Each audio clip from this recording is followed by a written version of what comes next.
like it. Quentin, welcome. How are you? Very well. How are you doing? Good. Welcome, everyone. Paul here, Music Villa, Bozeman, Montana. Checking out a Martin SC-10e. Okay, let's break it down. Okay, let's break it down because I think we get confused sometimes on certain model numbers and names and stuff. There's a lot to learn. Mm-hmm. This guitar came out, the SC-13, right? Mm-hmm. Initially. Remember the very first one? Great guitar. We still sell the heck out of it. It's a wonderful guitar. It's all gloss finish. It very clearly stands out with just looking at it from all of Martin's other guitar shapes. Totally. The asymmetrical body style, the cutaway, you instantly cue in on a lot of features that are not typical for other Martin models. Right? Exactly. Yeah. And the original one, that's a great point. So it's all about this shape, is the S. The C is cutaway, SC is probably the body shape, I'm assuming. So, which is, I don't even know what that stands for, but it doesn't matter. It's SC. 13 is the original one. It had the blue inlay, right? And the really cool inlays. It's this body shape, but they join at the 13th fret. Yep. Initially, I was thinking, well, the SC-13 means, the 13 means joining at the 13th fret. No. I think I'm wrong. Lucky because 13. This is the SC-10e. It's the same guitar.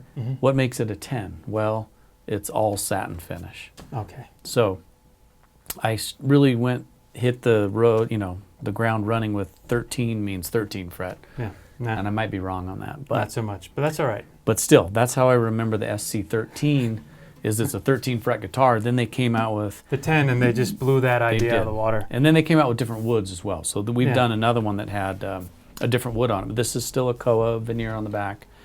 Spruce top, but all satin finish, and just a little bit different inlay than the SC-13. Okay, and then they just came out with a custom shop version, which is pretty amazing too. That one's pretty nice. That was really nice. But these are wonderful. So, and you can tell us you're the one sitting here playing it. It is cozy, like an electric guitar almost. There's just a lot of features, and we were talking about this with the custom that we were just looking at a minute or two ago, but. Thin neck, feels like an electric guitar neck. It's that easy to navigate on. And again, I'm on the record as I like satin finish because I don't feel like I'm sticky. Yeah. Sometimes, and it could be just pure illusion in my head that when there's a lot of gloss or varnish or lacquer or whatever, that I feel like I get hitched up sometime. But it just plays very well. The sound is not boomy. It's a nice woody sound. It's crisp, but it's not. You play up to the neck, and you can hear a little depth there, and there is some work being done by this larger section, this cross section across the asymmetrical lower bout. Yep. But it's still going to be in that like 00, 000 kind of sound profile. It's not going to be a boomy bass, maybe a little bit, but the big thing is designed really meant to be plugged in and played live. Yeah, I mean that's the deal. You've got I'm guessing volume and tone. Yep, volume and tone. Here, and this is the model that has that really cool and little a tuner. Tuner that when you turn it on, it's like the secret tuner that only you can really see deep down. I like that actually. It works really well. Yep, I'm a little sharp on the E according to this tuner. Oh, it's telling me it's good. There it is. It's a nice little handy feature. Yeah.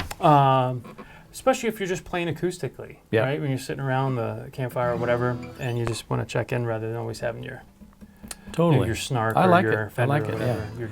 I guess and that doesn't have I thought that had the other thing too, the enhance, but just the tuner there, right? And then volume just the tuner, volume. I'm presuming that the 2 dials, so probably volume and tone control. Yeah. It's cool too. I like their little X-brace pattern right inside the sound hole there. It's kind of like, hey, we're an X-brace, and it's kind of a neat little. No, it's an attractive guitar, and it just plays really well. So if you're not a dreadnought guy, or you don't want a simple O or a double aught or triple aught or whatever, this one's going to offer you, I think, some increased comfort options. And again, you were mentioning that another advantage of the neck mounting is that you can do a neck reset, or preferably change the angle. Highly advisable that you go to your authorized Martin technician dealer to do that for you. But a lot of really nice features. It's cozy, and it does not tell me it does not feel like a dreadnought in your lap. Is that correct? No, not at all. Well, I mean, it's certainly thinner. So my arm squeezes around. Yep. And the way it's curved in there. What's interesting is that this upper bout is lower. Yep. But you know, That- so on the slope of the leg, you get a Yeah. little more depth down here. So it's not up here; it's been shifted to this lower point. Yeah. So it's a as someone who is approaching the big 5-0 in a few Yeah. more years, Ooh. and I've You got still have shoulder a few stuff. more years to I still go? got a few more years. Jeez. Yeah, I know. I'm just a child. All right. Well, But you know, I'm starting to be you got a lot to look conscious forward to. of like the elevation of my shoulder, right? Because Yeah. I'm old and things hurt. So Yeah. having this down is a more comfortable playing position. Cool. But yeah, All right. Well, I'm glad we got to Yep. make sense of that. we'll see. I don't know how much Yeah. sense we made, but Well, I just want to put a disclaimer. We always reserve the right to be completely incorrect. yep. And Right. someone will correct us. I'm Yeah, but assuming. that's the challenge. There's always Viewership- someone that can correct at least Yeah. one thing Please, yeah. per fix, video. Fix our mistakes. Yeah. Please. That's all right. Yeah. It's okay. We're going So quick if somebody here. actually knows what the S stands for, if there's a real Yeah. defined source, if you know it, let's crowdsource some of I this know I information. should. I'm really embarrassed that I don't. That's all right. Wait, so ladies and gentlemen, Paul has to know everything it's about just- everything all the time, which is an impossible task. Well, and I So- got to also just, babysit everyone at all times, too. People got a lot of questions for me. Yeah, Paul. All right. So this is one of those things. We have a good hypothesis, but if you can confirm differently, just let us know. Otherwise, the takeaway is shape. still that the SC now 10e rather than the original 13. Yep. Great, comfortable guitar, a lot of great features. I'm guessing it's the middle price point for Yeah, for it's Martin. easy.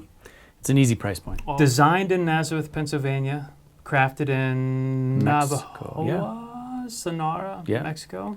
Made in their Mexico factory. Yeah. Yep. Oh, And nice. it's a veneer Koa on the back and solid.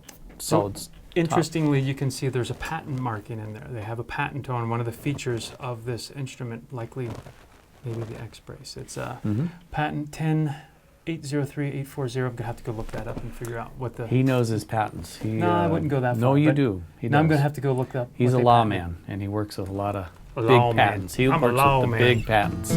All right, Quentin, thank you. It's good to see you. Thanks for watching.